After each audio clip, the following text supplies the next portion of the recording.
Hello YouTubers, I'm here with WrestleWife, ready to get at impact. Let's go.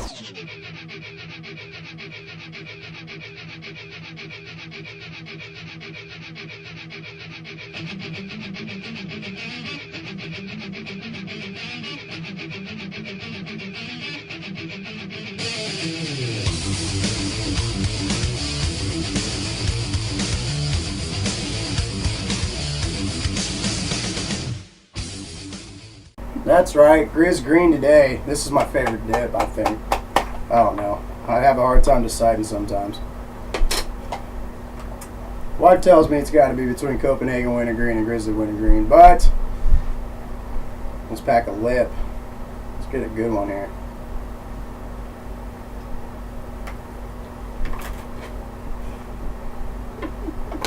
Kicking off the show, TNA gave us a real treat with this video package. They highlighted the match between Bobby Roode and Bobby Lashley that happened 2 weeks ago.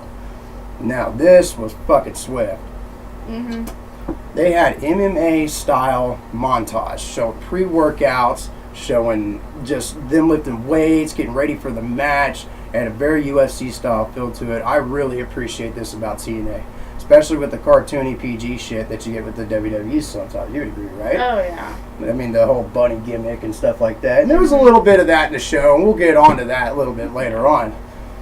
But nice way to start off the show. It really highlighted one of the best matches. I really hope these two get into a rematch.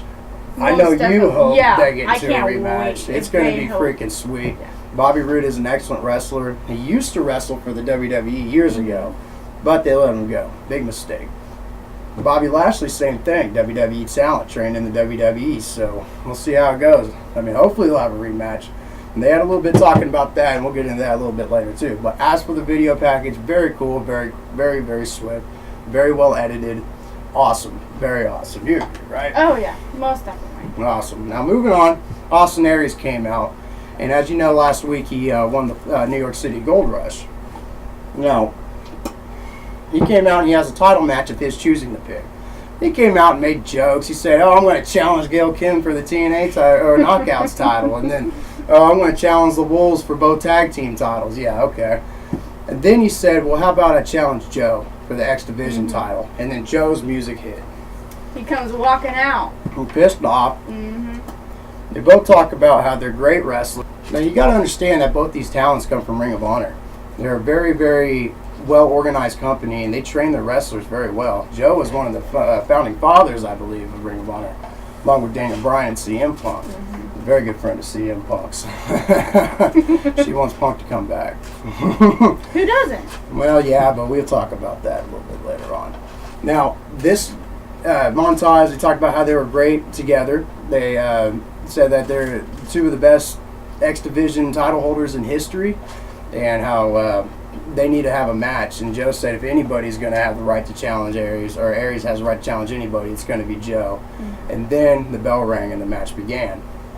It started out slow at first, but the match saw a lot of technicality out of Joe and Aries, as you can probably imagine. Both being former Ring of Honor talents, they tend to gravitate toward more of the technicalities, like the more submissions. Austin Aries can put on some weird ass submissions. Oh, I know. I mean, it's very entertaining. Very, very unique style, and this match definitely gets my match of the night. These two put on the hell in the show. There was head scissors, a big power slam out of Joe, everything you could ask for in a match that you could just ask for. This was great. I didn't like Austin Aries at first. How about you? He wasn't my biggest fan, I should say. I wasn't the biggest fan of him. Yeah, he was kind of had that attitude about him, you know, and he really has grown on me, especially over the last few weeks. That man goes out night after night after night and puts on a show for you guys. If you get a chance, check out any Austin Aries match. He makes anybody he wrestles look good. Ultimately, Samoa Joe would pick up the victory here, and which is deserved. He needs to be the X Division champion for a while. So kudos to Joe. He got him in a clutch style move for the finisher, and it was cool. Austin Aries ended up tapping out. So next they brought us into a backstage segment where you saw EC3 and Rockstar Spud talking to each other. Now I think Rockstar Spud's the most hated gimmick out of my wife here for the TNA, but I like the way they're trying to push him into a face kind of role. Now EC3 basically tells him that he's worthless and that he's a failure and that he doesn't belong and that his friends are on yachts and they own things, and just Spud's just a bump.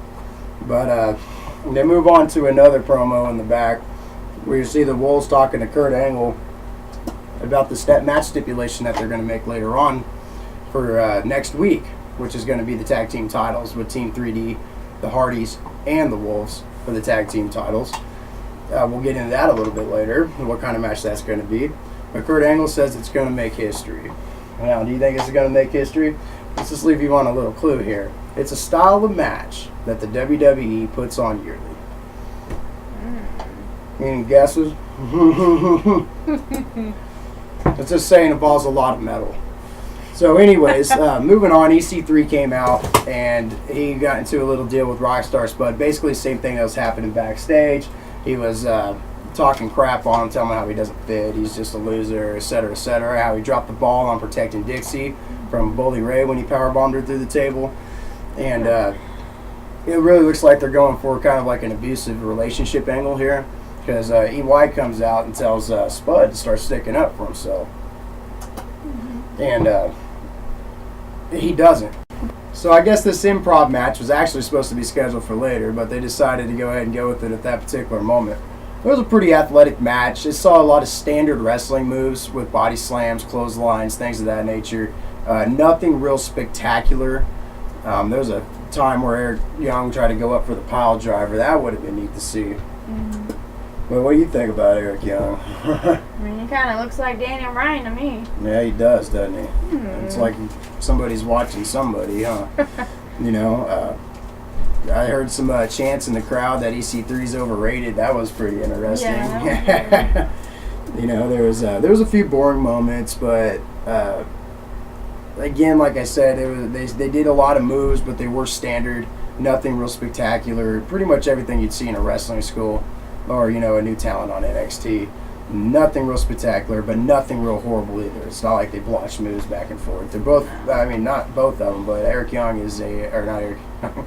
Excuse me, but EC3 is a former WWE talent, and so he's got a lot of training back with them and how things work in that area. Ultimately, EY picks up the victory here. So up to this point, being 2014 and being a wrestling fan for some time now, how do you feel about TNA versus the WWE? TNA all the way. You think so? Oh, yeah. You like the WWE, right? You're a little WWE fan? I like the storylines, but if you really want to watch a good match, with good technique and good teamwork, TNA all the way. That's right. Yeah, TNA, they seem to put on a more quality show each and every week. Now, overall on this show, I'll get to my rating on that. It wasn't the best Impact of all time, but nonetheless, still a very entertaining show. I wasn't at the edge of my seat, but I still stayed in my seat. So that's the main thing with them. WWE this last week on Raw doesn't even compare to what these people can put out. I don't even remember what happened. A bunch of bunnies. Anyways, we go on to Anderson and Chris Melendez. Mr. Anderson! And Sergeant Chris Melendez, if you're not familiar with him, he's the veteran that lost a leg, and he's been wrestling in TNA. And he refers to the incident that happened last week where Kenny King got in a match with Melendez and tried to take off his prosthetic leg. And they were saying, hey, we need to go find them and make this right. So Melendez tells Anderson he appreciates him coming out there and sticking up for him, and Anderson back to him says thank you for standing up for our country. All this patriotism, I don't know what's with this shit in wrestling, but it is all over the place. I mean, I'm for America, don't get me wrong, it's my home country, but come on, we already get enough of that on the WWE. Next up, we saw a Havoc video package that was real neat. Now, if you don't get a chance, if you've never seen Havoc, you need to watch Havoc. You talk about a woman's wrestler. Woo. This is your standard diva or knockout that you normally see on TV. You need to check this girl out. That's all I can say. Very cool video package again from the TNA. I would hate to get in the ring with her. Absolutely. Ooh. And I'm a man, and I still, like, Ouch. Yeah. So then they go to that they're going to have this Havoc and Gail Kim match. But as Gail Kim was coming out to start the match, Havoc attacks her. And and persists to beat the shit out of her. Gail Kim tried to come back with some defense, but was unsuccessful. And ultimately, she'd get put in this, it was like a bear hug that she put her arm behind her back and dropped her. And it was bear hug hammerlock. And slammed her on the mat, and Gail's shoulder was pretty screwed up, and they decided not to go forth with the match at that point. But it's TNA. They're not going to disappoint you. And then they know this is an anticipated match. And more to come on that later. So next up was a tag team video package. They're highlighting Team 3D, the Hardys, and the Wolves in this series that they've been going through. And the Wolves get to choose the final stipulation. And they went through a video package about that. And then the Wolves came out. And as they was coming out, and they went in the ring to make their announcement to what kind of match it was going to be, they were interrupted by Team 3D. And they said that, nah, you guys just don't get it. We said you guys were good, but we're great. And then the Hardys came out. And they said, well, you guys are great. Well, we're fantastic. We're magnificent. We're better than that. And if anybody should be able to choose a stipulation for the match, it should be them. Mm-hmm. And Team 3D is saying the same thing. So a brawl starts ensuing, and Team 3D goes after the tables, and the Hardys go after the ladders, and it's getting ready to be total hell in the ring. And then Kurt Angle comes out and he says, nah, this is the Wolves' decision. The Wolves make the match. At this point, the crowd is chanting TLC. Mm-hmm. Yeah. And, I'm sure for legal reasons they can't call it that. But that's what it's going to be. Full Metal Mayhem, or Tables, Ladders, and Chairs next week on Wednesday for the tag team titles. Team 3D, the Wolves, and the Hardys. It's going to be an excellent one. I've already predicted this point. It's going to be my match of the night. I can't wait for that. I love tag team matches. They're awesome. They're awesome, and the Wolves, they are very good. Another talents out of Ring of Honor. They are incredible to watch. If you most tag teams in the WWE don't even work together like they're supposed to. You need to watch the Wolves. Mm-hmm. They are very, very good. You want a real tag team match? Watch them. Watch them. The Hardys and Team 3D. They obviously. Everybody knows who they are. Mm-hmm. Come on now. Or Dudleys, whatever you want to call them. Anything that has to do with the table. So next up, we signed a video, or we see Anderson and Melendez. They find MVP and Kenny King, and they confront him about the incident that happened last week. Ultimately, this ends up between a standoff between MVP, where they end up challenging each other later that night, and that does come. Next up was Gail. You see Gail Kim sitting with the trainer. The trainer says that her shoulder's separated, she can't compete. Kurt Angle comes in, asks her how she feels, and she says, fuck it, I'm going at it. I want Havoc, I'm going to take her on. Mm-hmm. And, you believe the kayfabe, that's stupid, but her shoulder ain't really hurt. They want to let her wrestle, her shoulder's hurt. She's too profitable to them. Don't you think so? Mm-hmm. Damn. So, next up, we did have the piss break of the night. I don't know what they're doing with this gimmick between James Storm, Sonata, and Manic, but it looks like some cowboy from America is trying to do some Asian whipping boy shit. I'm not even kidding. They come out, their hoods are down, they don't even show their faces. James Storm's right in the front with a noose hanging around his neck. This was the piss break of the night because who did Manic face? Shark Boy. Now, when I first heard this guy come out, I was like, this is like some Stone Cold Steve Austin ripoff. Oh, shell yeah? He came out, oh, shell yeah. He had a remix of Stone Cold's music, glass breaking, everything. He came out shaking his head on the road. We both looked at each other like, what? He even did the Luthez press and pummeled on Manic. It was ridiculous. I'm not even going to get into this one. Complete waste of time. Complete bullshit.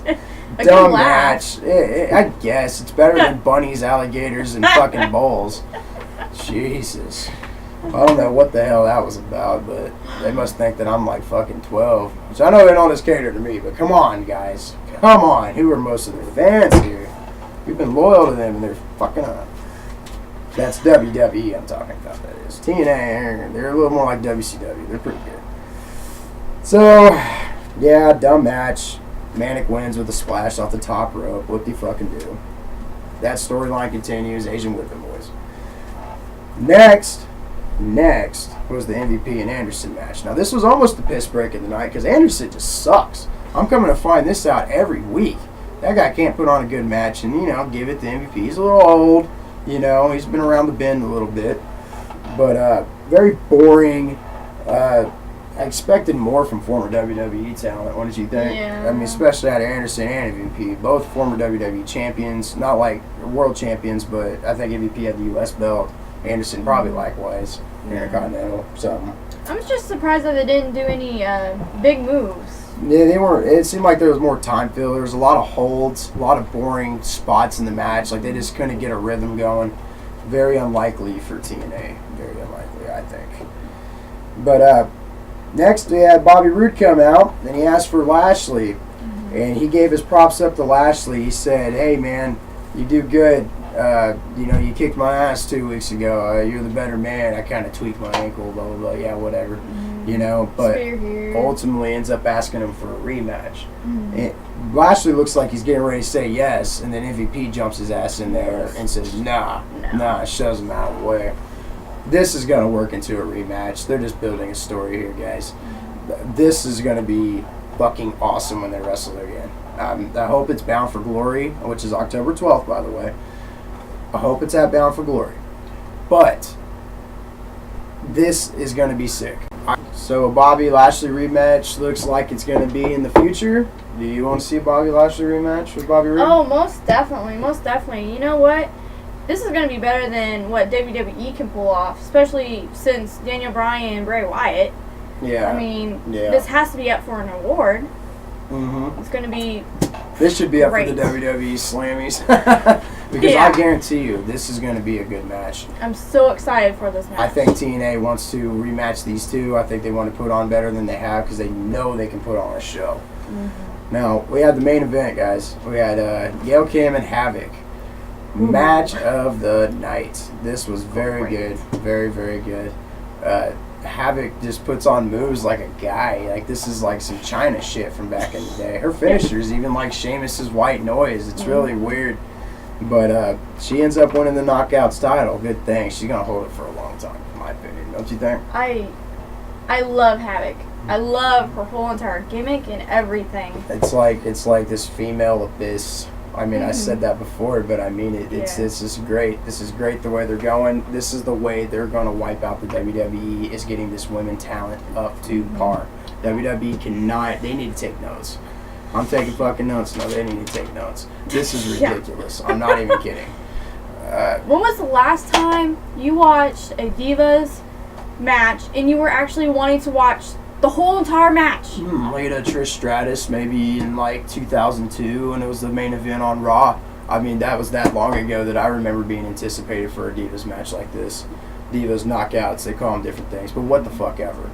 When was the last time you seen a main event Divas match or knockouts match? Like I said, I quote me or tell me if I'm wrong, but I could swear it was the Lita Trish Stratus back in the day when they finished out Raw that way, and that was huge.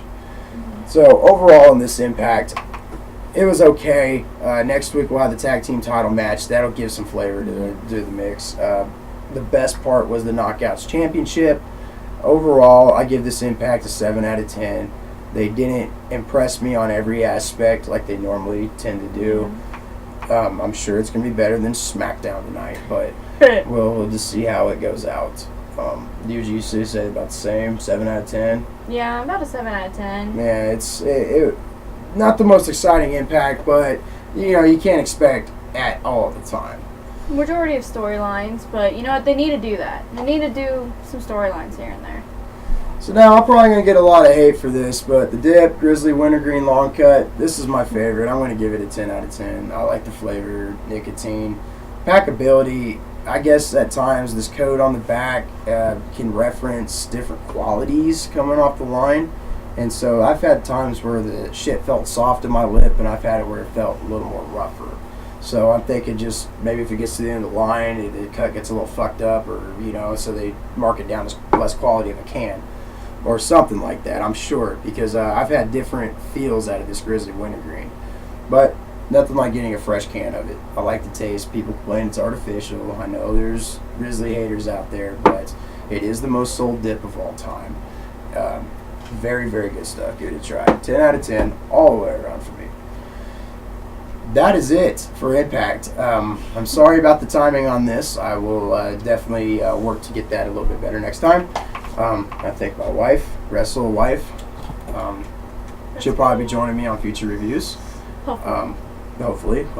I'd give a shout out to NFL Predictor 316. He's a good friend of mine. He's helping me get my channel off the ground, and we're sitting in the ICT Sports Zone. That's right. And we're definitely wanting to bring you guys the most quality reviews possible. So, if you like the video, hit that like button. Leave me some comments. If you don't, hit that subscribe button right about yonder. And thank you.